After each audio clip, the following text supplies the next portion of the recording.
हाँ तो नमस्कार प्यारे साथियों। कैसे हैं आप सभी। आशा करता हूँ आप सभी बहुत अच्छे होंगे, स्वस्थ होंगे और आप अपनी बोर्ड परीक्षा की तैयारी भी काफ़ी अच्छी तरीके से कर रहे होंगे। साथियों, आज हम लोग बिहार बोर्ड क्लास 12 हिंदी दिनगत पाठ्य पुस्तक के गद्य खंड में जितने भी चैप्टर हैं, जैसे कि चैप्टर हैं बातचीत पाठ से लेकर के शिक्षा पाठ तक, यहाँ तक के जितने भी लेखक हैं इनको याद करने की ट्रिक के बारे में जानने के लिए आज हम लोग एकत्रित हुए हैं। साथियों, जैसा कि आप सभी जानते हैं कि आपकी बिहार बोर्ड क्लास 12 की परीक्षा मात्र कुछ महीनों में ही होने वाली है, यानी कि फरवरी में होने वाली है। तो यह बहुत ही ज़रूरी हो जाता है कि आप अभी से प्रिपरेशन करके रखें कि आपकी बोर्ड परीक्षा में कैसे कैसे प्रश्न पूछे जा रहे हैं। साथियों, हर साल के रिकॉर्ड की बात करें तो लगभग 3 से 4 नंबर के प्रश्न यहीं से, यानी कि पाठ के और पाठ के लेखक से आपकी बोर्ड परीक्षा में पूछे जाते हैं। गद्यखंड से भी पूछे जाते हैं, काव्य खंड से भी पूछे जाते हैं। हमने सोचा कि क्यों ना हम इसकी एक शुरुआत कर दें कि आप लोग अभी से ही अपनी परीक्षा के लिए बहुत ही सशक्त बन जाएं, बहुत ही मजबूत बन जाएं। साथियों, चलिए आज हम लोग बिहार बोर्ड क्लास 12 हिंदी दिनगत के जितने भी गद्यखंड में चैप्टर हैं उनके जो लेखक हैं उनको कैसे याद रखें, ट्रिक के माध्यम से यह समझते हैं। साथियों, आपके गद्यखंड का पहला पाठ का नाम है बातचीत। बातचीत काफ़ी सुंदर सा पाठ है, पढ़े होंगे तो बहुत ही अच्छा लगा होगा आपको। इसके लेखक हैं बालकृष्ण भट्ट। तो आप इसको याद कैसे कर सकते हैं? तो बातचीत पाठ को आप इस प्रकार से याद कर सकते हैं कि जो कृष्ण जी है ना, भगवान श्री कृष्ण, वह उनका बाल रूप आप लोग अगर देखे हों, यानी कि जब आप कृष्ण लीला देखे हों और कृष्ण लीला में उनके बाल रूप को देखे हों, तो बहुत सारी गोपियाँ, बहुत सारे जितने भी ग्वाले हैं, खास करके जो राधा जी हैं, वह इनके बाल कृष्ण रूप जो था, यानी कि कृष्ण जी का जो बचपन का रूप था, उसमें उनसे बहुत सारी बातचीत किया करते हैं। और आप भी बहुत ही अच्छी तरीके से जानते हैं कि जब हम लोग छोटे बच्चों से बातचीत करते हैं तो कितना आनंद मिलता है। वह अभी छोटा बच्चा इस संसार के माया मोह से उलझा हुआ नहीं रहता है, कितनी प्रसन्नतापूर्वक हमसे बात करता है। तो जब हम बाल यानी छोटे बच्चों से, जैसे कि कृष्ण जी से बात करते हैं, तो हमें बहुत ही सुंदर लगता है। चलिए दूसरा चैप्टर का नाम है उसने कहा था। साथियों, प्रेम और बलिदान की यह कहानी आपको काफ़ी ही पढ़ने में मज़ेदार और काफ़ी ही, एक तरफ से बोला जाए, यह एक ऐसा कहानी है जो किसी भी व्यक्ति की जो जिज्ञासा है उसको उत्पन्न करती है। तो उसने कहा था जो कहानी है, इसके लेखक हैं चंद्रधर शर्मा गुलेरी जी। तो आप इसको कैसे याद कर सकते हैं? तो देखिए, एक लड़का था और एक लड़की थी। ठीक है, लड़का जाकर के लड़की से कुछ कहता है, तो लड़की क्या हो जाती है? शर्मा जाती है। एक लड़का था, वह लड़की से जाकर के कुछ कहता है। जब यह कुछ इस लड़की से आकर के कहता है तो लड़की क्या हो जाती है? शर्मा जाती है। अब आप मन में सोच करके काफ़ी प्रसन्न हो रहे होंगे कि उस लड़के ने क्या कहा था। ठीक है, तो आप इस प्रकार से याद कर सकते हैं कि उसने कहा था कि लेखक कौन है? चंद्रधर शर्मा गुलेरी हैं। चलिए तीसरा नंबर जो चैप्टर है आपका, उसका नाम है संपूर्ण क्रांति। साथियों, पटना में दिया गया जयप्रकाश नारायण के द्वारा दिया गया वह भाषण हमारे लिए काफ़ी स्मरणीय है, यादगार रहेगा, क्योंकि उस दिन काफ़ी अच्छे कार्य भी किए गए थे। तो संपूर्ण क्रांति के लेखक हैं हमारे जयप्रकाश नारायण जी। ठीक है, जिन्हें लोकनायक जयप्रकाश नारायण भी कहा जाता है। ठीक है, तो संपूर्ण क्रांति के लेखक कौन है? जयप्रकाश नारायण। साथियों, आप सभी बहुत ही अच्छी तरीके से जानते हैं कि जब भी किसी भी प्रकार की क्रांति होती है ना, तो जयकारा लगता है। जब भी किसी भी प्रकार की क्रांति होती है तो क्या लगता है? जयकारा लगता है। जैसे कि फलना पार्टी की जिंदाबाद, ये भगवान जिंदाबाद, तो बहुत सारे कारनामे वहाँ पे होते हैं। तो आपको उन्हीं से एक बात ले लेना है कि जब भी कोई क्रांति होगी तो जयकारा लगेगा, यानी कि संपूर्ण क्रांति के लेखक जयप्रकाश नारायण। चलिए चौथा चैप्टर का नाम है अर्धनारीश्वर। साथियों, पुरुष और स्त्री को दर्शाने वाला यह पाठ रामधारी सिंह दिनकर के द्वारा रचित है, जिसमें रामधारी सिंह दिनकर पुरुष के बारे में, स्त्रियों के बारे में सचित्र रूप से वर्णन करते हैं। उनकी कही गई बातें हमारे समाज में, हमारे मन को एक तरफ से भावुक कर देने वाली बातें होती हैं। तो अर्धनारीश्वर जो पाठ है, अर्धनारीश्वर का मतलब होता है, आप भगवान शिव और पार्वती वाला जो आपको इमेज भी दिखाया गया होगा, अगर आपको यह चैप्टर पढ़ाया गया होगा तो आधा पुरुष का भाग और आधा स्त्री का भाग रहता है, यानी कि एक पुरुष हो और उसमें आधा स्त्री भी हो और आधा पुरुष भी हो। उसी ट्रिक से हम इस चैप्टर के लेखक का नाम याद करेंगे। यहाँ पर देख रहे होंगे राम, यहाँ पे क्या देखिए राम, और ये रा और ये धा, राम राधा, राम राधा, यानी कि राम लड़के का नाम है और राधा लड़की के नाम है। और आप जानते हैं कि एक पुरुष और एक स्त्री मतलब क्या जी, अर्धनारीश्वर। तो राम और राधा यानी कि अर्धनारीश्वर के लेखक कौन हुए, रामधारी सिंह दिनकर। चलिए अगला चैप्टर, और अगले चैप्टर का नाम है रोज। साथियों यह भी कहानी एक स्त्री के जीवन से भरपूर है, जिसमें एक स्त्री अपने जीवनचर्या को चलाने के लिए, अपने परिवार के पालन पोषण के लिए, एक व्यक्ति अपने परिवार के लिए कौन कौन से कार्य करता है, एक भाई अपनी बहन के लिए क्या क्या कार्य करता है, यह सच्चिदानंद हीरानंद वात्स्यायन यानी कि अज्ञेय जी रोज कहानी में दर्शाते हैं। आप इसको कैसे याद करेंगे, तो देखिए अगर आपके पिताजी आपको कोई कार्य कहते होंगे करने के लिए, या आपके घर में कोई भी बातचीत हो रही होगी और कोई भी व्यक्ति कुछ भी आगे आगे बोलने लगता होगा, या कोई भी आपके दोस्त होंगे, बहुत सारे दोस्त होंगे, अगर आप आपस में बातचीत कर रहे होंगे ना, तो कोई दोस्त फटाक से ऑटोमेटिक खड़ा हो जाता है अपने आप और कुछ भी जल्दी जल्दी बोलने लगता है। तो आप खड़े होकर बोलिएगा कि जब रोज़ हम बातचीत करते हैं तुम आगे आगे बोलने लगते हो, हम जब रोज़ क्या करते हैं, बातचीत करते हैं तो तुम आगे आगे बोलने लगते हो, तुम्हें बहुत जल्दबाजी हो जाती है। ठीक है, तो आप इस प्रकार याद कर सकते हैं कि रोज पाठ के लेखक सच्चिदानंद हीरानंद वात्स्यायन यानी कि अज्ञेय जी हैं। चलिए अगला चैप्टर, और अगले चैप्टर का नाम है आपका एक लेख और एक पत्र। 6वां पाठ है एक लेख और एक पत्र।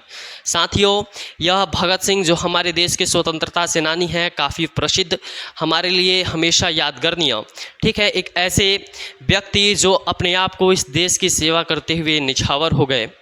उन्होंने एक चिट्ठी लिखा है, एक लेख और एक पत्र, भगत सिंह ने लिखा है। साथियों ये वाला उसने कहा था, मैं याद कीजिए, कि एक लड़का एक लड़की से जा कर के कहता है तो लड़की शर्मा जाती है, लेकिन एक समय ऐसा हो जाता है कि कुछ कहने सुनने की बातें नहीं रहती और वह लड़का या लड़की लेख यानी कि एगो पत्र लिख लेता है, पत्र लिख करके बिस्तर पे रख देता है और भग जाता है। एक लेख और यानी कि एक पत्र लिख लेता है और बिस्तर पे रख करके क्या हो जाता है, भग जाता है, और पिताजी बोलते हैं कि कमीनवा भग गया है। ठीक है, तो आप इस प्रकार से याद कर सकते हैं कि एक लेख और एक पत्र के लेखक कौन हो गए जी, भगत सिंह हो गए, क्योंकि एगो पत्र लिखा और क्या हो गया, भग गया। ठीक है, चलिए 7वां अध्याय। 7वां अध्याय का नाम है ओ सदानीरा, जो कि जगदीश चंद्र माथुर के द्वारा रचित है। साथियों इसको आप कैसे याद करेंगे, तो देखिए यहाँ पे एक शब्द देखिए, यहाँ पे नीर लिखा हुआ है, और जब आप छोटे होंगे या आप व्याकरण पढ़ रहे होंगे ना, तो आपको बताया गया होगा कि नीर का मतलब पानी होता है, यानी कि पानी का, जल का एक पर्यायवाची क्या होता है, नीर होता है। आपके पिताजी आपको बोलते हैं कि नीर यानी जल को जग में भर दो, नीर यानी कि पानी को जग में भर दो, किस में भर दो, जग में भर दो। तो ओ सदानीरा के लेखक कौन हो गए, जगदीश चंद्र माथुर जी हो गए। ठीक है, चलिए आशा करता हूँ आपको यह काफ़ी पसंद आ रहा होगा। ठीक है, चलिए 8वां पाठ का नाम है सिपाही की माँ। क्या नाम है भैया, सिपाही की माँ। काफ़ी प्रसिद्ध कहानी, बहुत ही अच्छी कहानी, मोहन राकेश के द्वारा रचित। इसमें देखिए आप लोग जो सिपाही लोग होते हैं ना, यानी कि जो हमारे देश की सेवा करते हैं, वो नवयुवक होते हैं, बहुत सारे जोशीले योद्धा होते हैं। तो सिपाही कौन बनते हैं, मोहन और राकेश जैसे युवा लड़के बनते हैं। सिपाही कौन बनते हैं, सैनिक कौन बनते हैं, मोहन और राकेश जैसे युवा लड़के, जवान लड़के बनते हैं। ठीक है, 9वां पाठ, और 9वां पाठ का नाम है आपका प्रगीत और समाज। इसके लेखक हैं नामवर सिंह जी। ठीक है, आप इसको कैसे याद रखेंगे, तो आप इसको याद रख सकते हैं कि जब भी आप लोग समाज में प्रगति कीजिएगा, जब भी आप लोग समाज में प्रगति कीजिएगा तो आपके पिताजी का नाम बढ़ जाएगा। और आप लोग अगर बिहार बोर्ड की परीक्षा में अच्छे से अच्छे अंक ला करके अपने गांव के, अपने समाज का नाम को रोशन कीजिएगा, कीर्ति को आगे बढ़ाइएगा, तो आपके पिताजी भी शान से निकल करके कह सकेंगे कि हाँ, यह मेरा बेटा है जो पूरे गांव में टॉप किया है, पूरे एरिया में टॉप किया है। ठीक है, तो प्रगीत और समाज, जब भी आप लोग समाज में प्रगति करेंगे यानी ऊपर की ओर जाएंगे बहुत ही, ठीक है, तो आपके पिताजी का नाम बढ़ जाएगा। तो प्रगीत और समाज के लेखक कौन हो गए भैया? नामवर सिंह हो गए। ठीक है, चलिए 10वां पाठ। और 10वां पाठ काफ़ी अच्छा पाठ, एक दलित समुदाय को दर्शाता हुआ ओम प्रकाश वाल्मीकि के द्वारा रचित वह पाठ जो यह दिखाता है कि कैसे पुराने समय में दलित यानी कि जो छोटे वर्ग के लोग हैं वह अपना जीवन यापन करते थे। देखिए, जो जूठन है ना, वाल्मीकि नाम के ऋषि जी कह गए हैं, वाल्मीकि ऋषि वही रामायण वाले, ठीक है, वाल्मीकि नाम के ऋषि कह गए हैं कि जूठन को यानी कि कोई भी जूठा पदार्थ को प्रकाश में नहीं खाना चाहिए, यानी कि जब सूर्य उग जाए तो वाल्मीकि जी कहते हैं कि जूठन को नहीं खाना चाहिए। तो इस प्रकार जूठन पाठ के लेखक ओम प्रकाश वाल्मीकि जी हो गए। ठीक है, 11वां पाठ, हंसते हुए मेरा अकेलापन। हंसते हुए मेरा अकेलापन। साथियों, ये थोड़ा हंसने वाला इसमें ट्रिक लगेगा। देखिए, इसके लेखक हैं मलय जी। देखिए, आप सुबह सुबह जब उठते होंगे तो स्वच्छ होने के लिए जब टॉयलेट जाते होंगे, तो यानी कि मल करने जाते होंगे, टॉयलेट करने जाते होंगे, तो आप अकेले ही जाते होंगे। क्या? हंसते हुए मेरा अकेलापन में जो आप मल करने, टॉयलेट करने जाते होंगे तो अकेले ही जाते होंगे। तो हंसते हुए मेरा अकेलापन के लेखक कौन हो गए भैया? मलय जी हो गए। बिल्कुल सही। ठीक है, चलिए 12वां पाठ। और 12वां पाठ का नाम है तिरिच। तिरिच, ठीक है, इसके लेखक हुए उदय प्रकाश जी। कौन हुए भैया? उदय प्रकाश जी। लेकिन आपको कैसे याद होगा? तो याद करने के लिए हम ट्रिक लेकर के आए हैं। देखिए, आपने एक पंक्ति पढ़ा होगा भूगोल में कि जब जम्मू और कश्मीर में जब सूर्य की किरणें पड़ती हैं ना तो तिरछी पड़ती हैं। जम्मू और कश्मीर में जब सूर्य की किरणें पड़ती हैं तो तिरछी पड़ती हैं, और जब तिरछी पड़ती हैं तो जम्मू कश्मीर की सुंदरता निखर जाती है, बहुत ही सुंदर दिखने में लगता है। तो इस प्रकार से आप लोग याद कर सकते हैं, जब प्रकाश का यानी कि सूर्य का उदय होता है यानी सूर्योदय होता है और जब वह तिरछा पड़ता है ना तो देखने में काफ़ी सुंदर लगता है। या सुबह सुबह देखिएगा सूर्य की किरणें तिरछी पड़ती हैं और सुबह में देखने में कितना आनंद आता है, कितना सुंदर लगता है। ठीक है, चलिए अंतिम और 13वां पाठ, शिक्षा। साथियों, शिक्षा के एक तरफ से बोला जाए कि शिक्षा को बढ़ाने वाले एक बहुत नटखट सा लड़का जिद्दू कृष्णमूर्ति, जिसे जे कृष्णमूर्ति के नाम से भी जानते हैं, उन्होंने, इससे आप क्या सीख सकते हैं? देखिए, शिक्षा पाठ को कैसे याद कर सकते हैं कि इसके लेखक जे कृष्णमूर्ति जी हैं। तो देखिए, जो कृष्ण भगवान थे ना, कौन भगवान? कृष्ण भगवान, वही महाभारत वाले। ठीक है, तो जो कृष्ण भगवान थे ना वह अर्जुन को शिक्षा दिया करते थे। कृष्ण भगवान अर्जुन को क्या दिया करते थे? शिक्षा दिया करते थे। क्या दिया करते थे? शिक्षा दिया करते थे। इसलिए शिक्षा पाठ के लेखक क्या हो गए जी? जे कृष्णमूर्ति जी हो गए। चलिए, आशा करता हूँ आपको यह वीडियो काफ़ी अधिक पसंद आया होगा।